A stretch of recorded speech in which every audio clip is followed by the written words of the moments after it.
Oh. Na lagi po akong maging humble at huwag makakalimot sa mga nakatulong sa akin.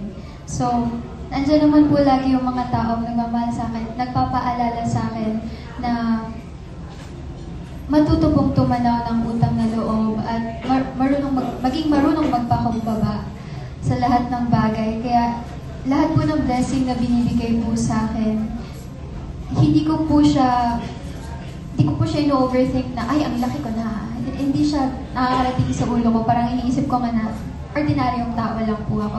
I'm just like everybody else. And I hope that I stay that way. I try to be self-aware as much as possible naman po.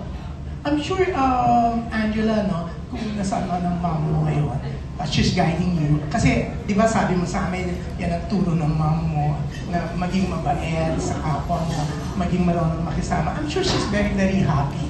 Kahit 5 years na nga siyang wala, di ba? I'm sure she's really guiding you. Thank you po. Grabe. Ako naman po, sure ako na na hindi lalaki yung ulo ko. Kasi alam ko na si Lord mismo yung magbababa sa akin pag talagang lumaki yung ulo ko. Talagang tinatatak ko sa utak ko yun na dapat wala magbabago sa akin.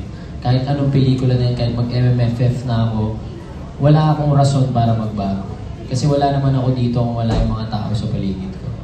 Yun po. Thank you very much. And syempre, good luck ha, January na to. We're all so excited.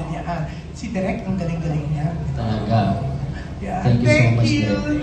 Thank you, Pipi. Thank you po.